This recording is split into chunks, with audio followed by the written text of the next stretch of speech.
कितना महत्वपूर्ण है, ईआरसीपी का पूर्वी राजस्थान के लिए आना कितना महत्वपूर्ण है और सरकार किस तरीके से इसके लिए संकल्पबद्ध थी। और यही वजह है कि सरकार बनने के बाद जो फैसले लिए गए वो फैसले रेगिस्तान को हरा भरा करने के लिए लिए गए। फिर चाहे यमुना के पानी को राजस्थान लाने के लिए होने वाला एमओयू हो, उस दिशा में बढ़ती सरकार, या ताजेवाला हेड से राजस्थान को मिलने वाले पानी की दिशा में बढ़ती हुई सरकार, या ईआरसीपी के जरिए मध्य प्रदेश से आने वाले पानी को लेकर आगे बढ़ती हुई सरकार।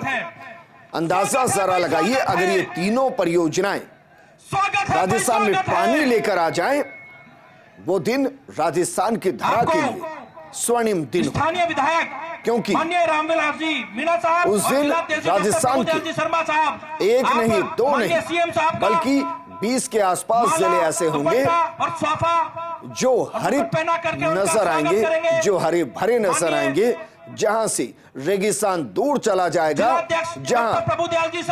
जहां सिर्फ और सिर्फ चहकता चेहरा नजर आएगा, मुस्कुराते होठ नजर आएंगे, लहलहाते खेत नजर आएंगे, घरों के मटके भरे नजर आएंगे और हर कंठ भजनलाल जी शर्मा साहब का पानी से तर नजर। जोरदार तालियों के साथ में उनका हार्दिक अभिनंदन करें।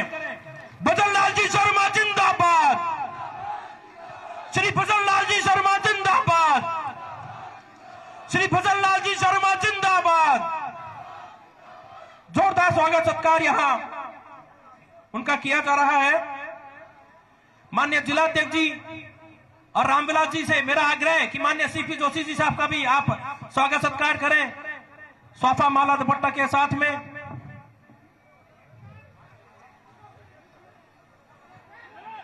एक बार जोरदार तालियां। श्री सीपी जोशी जिंदाबाद, श्री सीपी जोशी जिंदाबाद। भारत माता की, भारतीय जनता पार्टी जिंदाबाद, श्री नरेंद्र मोदी जिंदाबाद, श्री भजनलाल जी जिंदाबाद, श्री सीपी जोशी जिंदाबाद। बहुत शानदार सत्कार के बाद में मैं माननीय कांजी जी मीणा साहब के साथ में लालसोट के सभी मंडल अध्यक्ष, लालसोट के जिला पदाधिकारी अनिल जी बेना, रवि जी हाडा, केदार जी मीणा, रामचंद्र जी पट्टिया, अशोक जी सैनी, हनुमान जी मुगतपुरा, रामजी लाल जी डोई, आप पधारें और माननीय मुख्यमंत्री जी को हल। श्री नरेंद्र मोदी जिंदाबाद, श्री भजनलाल जी जिंदाबाद, श्री सीपी जोशी जिंदाबाद। बहुत शानदार सत्कार के बाद में मैं माननीय कांजी जी मीणा साहब के साथ में लालसोट के सभी मंडल अध्यक्ष, लालसोट के जिला पदाधिकारी अनिल जी बेना, रवि जी हाडा, केदार जी मीणा, रामचंद्र जी पट्टिया, अशोक जी सैनी, हनुमान जी मुगतपुरा, रामजी लाल जी डोई, आप पधारें और माननीय मुख्यमंत्री जी को हल भेंट करके उनको हल भेंट करना चाहेंगे। आप सब एक बार पधारें। आपको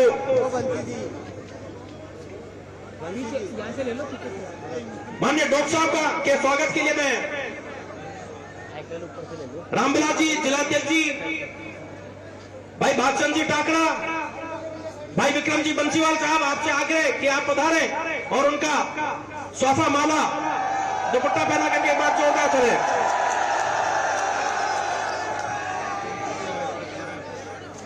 डॉक्टर किरणलाल जी मीणा जिंदाबाद, डॉक्टर किरणलाल जी मीणा जिंदाबाद। निश्चित तौर पर यह उसी शख्सियत का स्वागत होने जा रहा है जिन्होंने आज से 30-35 साल पहले इस ईआरसीपी की मांग उठाई थी और माननीय मुख्यमंत्री जी ने आज उस मांग को साकार किया है। और अब भागीरथ के रूप में माननीय मुख्यमंत्री जी हमारे बीच में विराजित हैं। 13 जिलों की बड़ी मांग, प्यासे कंठों को आपने पानी पिलाया है। आपका बहुत बहुत आभार, स्वागत, अभिनंदन। मैं समय का अभाव है इसलिए माननीय स्थानीय विधायक साहब से मेरा आग्रह रहेगा कि आप मंचासीन सभी अतिथियों का दुपट्टा पहना करके स्वागत करते रहेंगे। मैं स्वागत भाषण माननीय मुख्यमंत्री जी का सीधा उद्बोधन होगा। समय अभाव माननीय कन्हैयालाल जी चौधरी साहब, आपके स्वागत सम्मान के लिए मेहमान भाई साहब भूपेंद्र जी सैनी साहब से आग्रह करूंगा कि आप उनको माला दुपट्टा पहना करके स्वागत करें। माननीय भूपेंद्र जी, लखन सिंह जी आप पधारे और माननीय राजेंद्र जी कन्हैयालाल चौधरी जी का स्वागत सत्कार करें।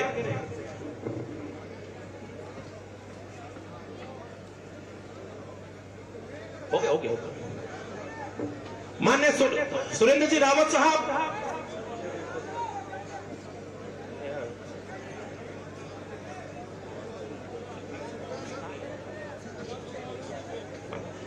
मुझे जैसा निर्देश मिला है, क्योंकि समय का अभाव है और माननीय को आगे भी जनसभाएं करनी है, तो मैं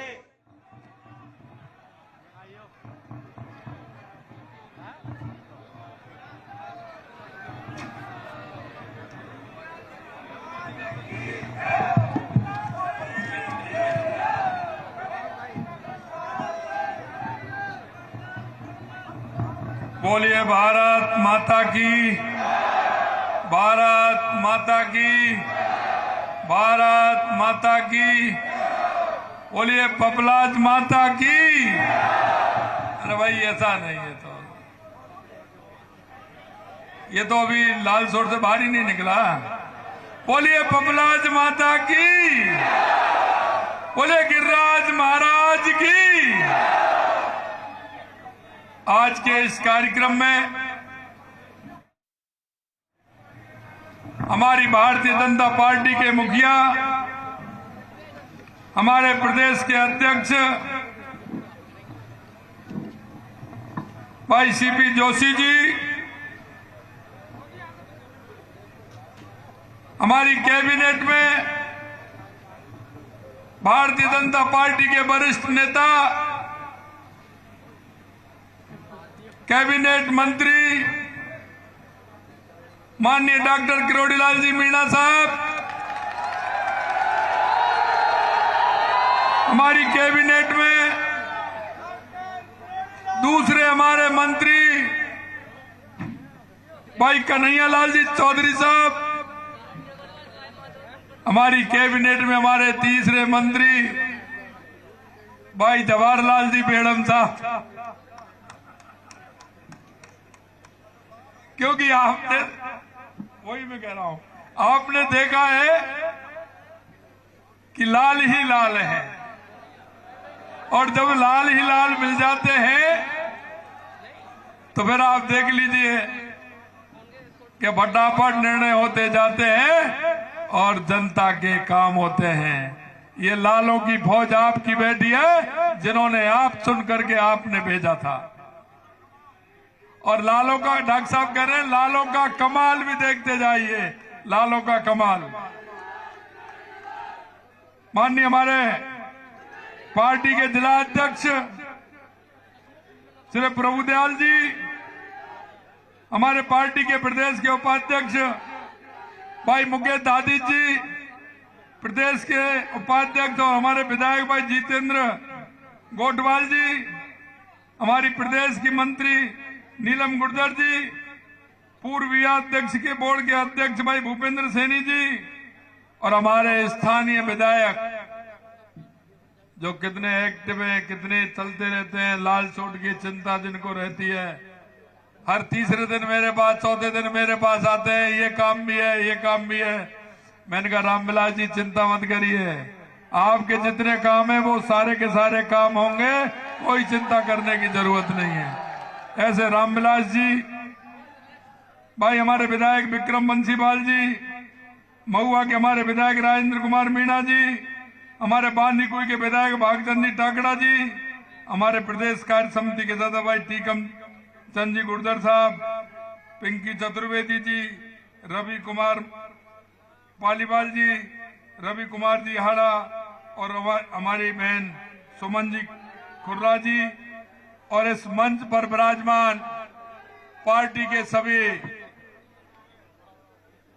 वरिष्ठ नेतागण और मेरे सामने खड़े सभी, क्योंकि मैं इस कार्यक्रम में 5 घंटे लेट हूं, लेकिन उसके बावजूद इतनी बड़ी संख्या में खड़े मेरे पूजा योग बुजुर्गों, मेरे जिगर के टुकड़े, मेरे युवा साथियों, माता बहनों, इतने लेट इस कार्यक्रम में आप सभी लोग इतने इंतजार के बाद इतनी लेट भी आप यहां जमे हुए हैं। निश्चित रूप से मैं आप सभी के चरणों में नमन करता हूं, वंदन करता हूं, अभिनंदन करता हूं। मित्रों, मैं आपके बीच में ज्यादा नहीं, क्योंकि आगे 2 कार्यक्रम और हैं, मैं 2-3 बात आपके बीच में करना चाहता हूं, क्योंकि मुझे खुशी इस बात की है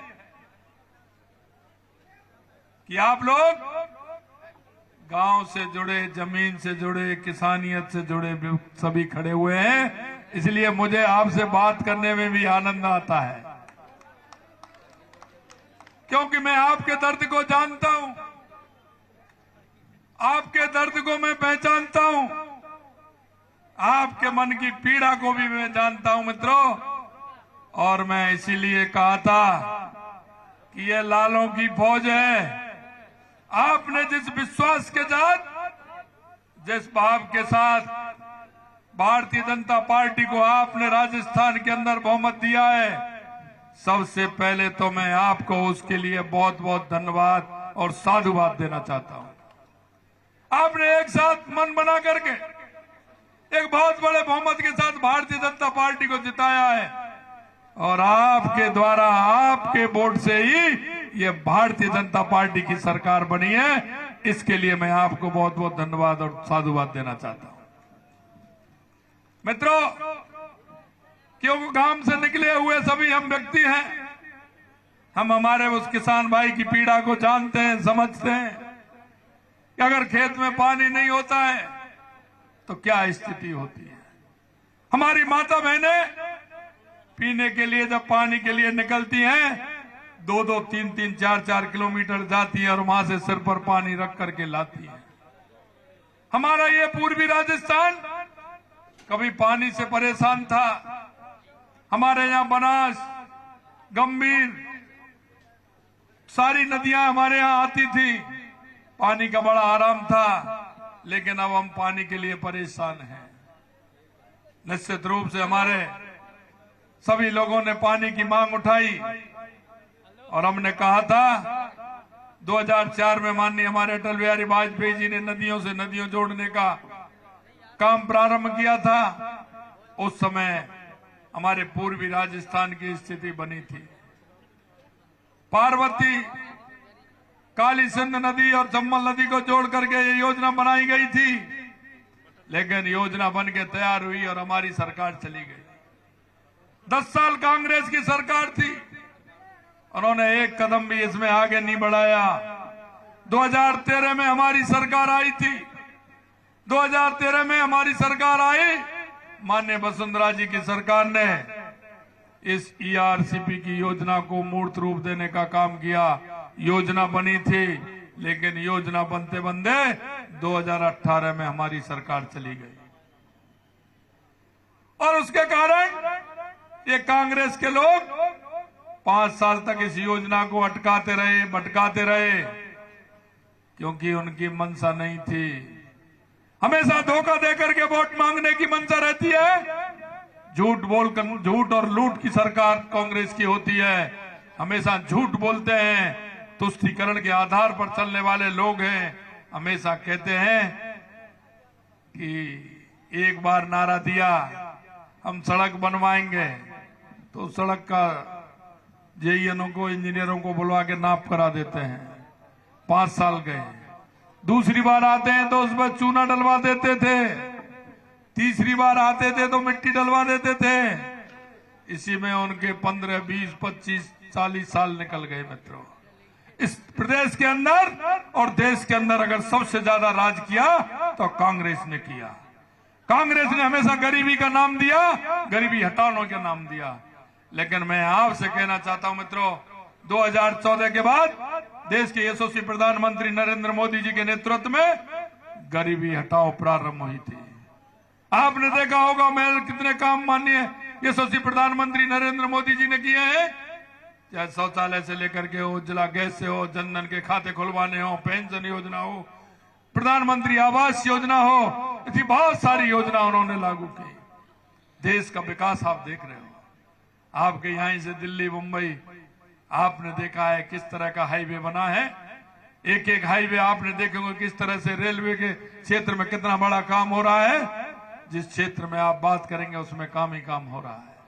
मित्रों, इसलिए मैं कहना चाहता हूं, आप सभी लोगों को हम धन्यवाद देने के लिए इसलिए भी आए हैं कि आपने मोदी जी को चुना, भारतीय जनता पार्टी को चुना। लगातार 2 बार से अब केंद्र में भी भारतीय जनता पार्टी की 25 सीट लगातार दे रहे हैं। 25 सीट 2014 में दी, 25 सीट 2019 में दी। मुझे भरोसा है अब की बार भी आप 25 देने वाले हैं।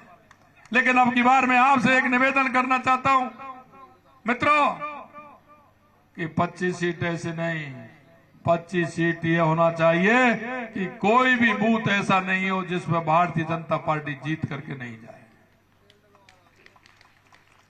कोई भी लोकसभा ऐसा नहीं हो जो 5 लाख से कम जीत करके हम जाएं। युवा भाइयों, मैं आपसे कहना चाहता हूं, आपके साथ कुठाराघात हुआ था। डॉक्टर किरोड़ीलाल मीणा जी ने भी आपकी बात उठाई थी। 19 में से 17 पेपर लीक करने का काम इस कांग्रेस ने किया था। हमने युवाओं से वायदा किया है कि उन पेपर लीक वालों ने जो आपके साथ कुठाराघात किया है, आपकी आत्मा को तो दुख पहुंचाया है, उसको हम छोड़ेंगे नहीं, किसी कीमत पर उनको छोड़ने वाले नहीं है। ये हम आपको विश्वास दिलाते हैं। मित्रों, हम जानते हैं युवा की तड़पन क्या होती है। युवा जब पढ़ने जाता है, बाजार में जाता है, कमरा लेता है, कोचिंग करता है, पिताजी को विश्वास दिलाता है कि आप मेरे को पढ़ाई कराइए, मैं नंबर ला के रहूंगा चाहे कुछ भी हो जाए। युवा दिन रात मेहनत करता है, पिताजी भी भरोसा करते हैं। लेकिन जब पेपर लीक हो जाता है तो उस बच्चे के सपने भी टूट जाते हैं और पिताजी की जो आस थी वो आस भी टूट जाती है, उस पर कर्ज हो जाता है और वो साहूकार के पास जाता है तो उसको दोबारा पैसा भी नहीं मिलने की स्थिति हो जाती है। क्योंकि मित्रों, आपने देखा होगा, हमने देखा है, आप सबने देखा है, सबसे बड़ी अगर कोई चिंता होती है तो वो अगर कहीं से पैसा लाया है और पैसा नहीं चुकता है, वो घुन की तरह हमारे पिताजी को, हमारे चाचा जी को, हमारे भाई को खाता है। ये दर्द होता है, अंदर का दर्द जब निकल करके आता है। मैं यही आपसे कहना चाहता हूं कि ऐसे लोगों ने जिन्होंने युवाओं के साथ कुठाराघात किया है, किसी कीमत पर हम बख्शने वाले उनको नहीं है। और ये भी मैं आपको कहना चाहता हूं, हमने 70,000 जगह युवाओं के लिए अभी निकाली है और हम आप देखना हमने चालू कर दिया 5,000 एलडीसी की जगह हमने अभी तुरंत भरना, हर महीने 2 महीने में हम उन जगहों को तुरंत भरने वाले हैं। और आगे भी, क्योंकि नरेंद्र मोदी जी का युग है, आने वाला समय भी आपका है युवा साथियों, आपका है। हम युवाओं को रोजगार देने का भी काम करेंगे। हम स्किल इंडिया के माध्यम से, स्मार्ट इंडिया के माध्यम से भी हम आपको काम करेंगे। हम वो काम भी करेंगे जो हमारे पहले लोकल फॉर वोकल था। गांव गांव में हमारे उद्योग धंधे चलते थे, लेकिन इस कांग्रेस की सरकार ने उनको भी बंद करा दिया। बड़े बड़े उद्योगों को अनुदान देने का काम किया और मेरा गांव का भाई, वो प्रजापत, वो मेरा लोहार, वो मेरा सुतार, वो मेरा सुनार धीरे धीरे अपने काम को भी भूल गया।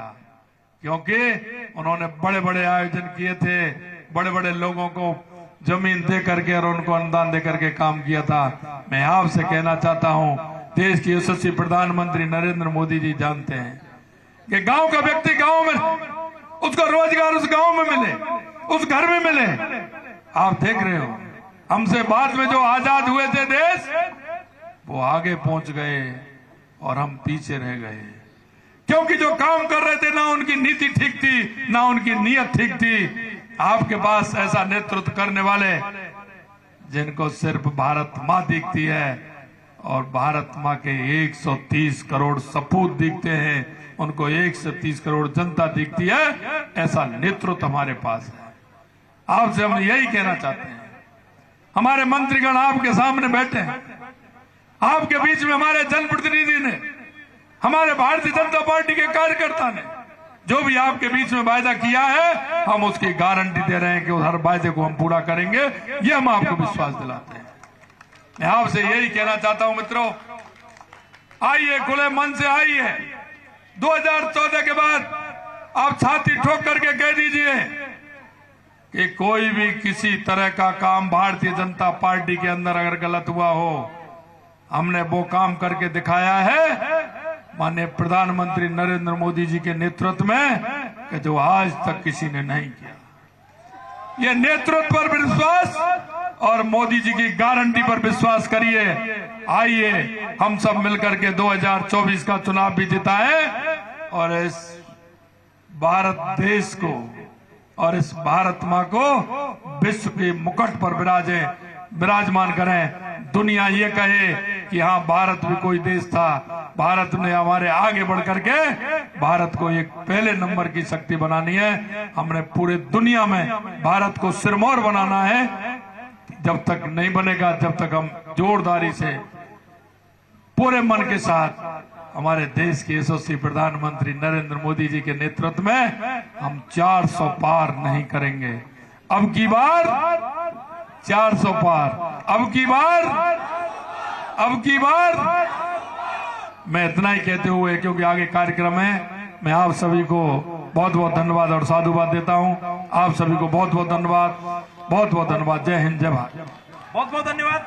एक बार मेरे साथ जोरदार तरीके से बोलेंगे, भजनलाल जी शर्मा जिंदाबाद, भजनलाल जी शर्मा जिंदाबाद, श्री सीपी जोशी जिंदाबाद, डॉक्टर किरणलाल जी मीणा जिंदाबाद,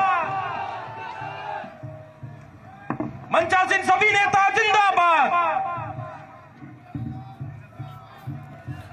दौसा के लालसोट से मुख्यमंत्री भजनलाल शर्मा को आप सुन रहे थे।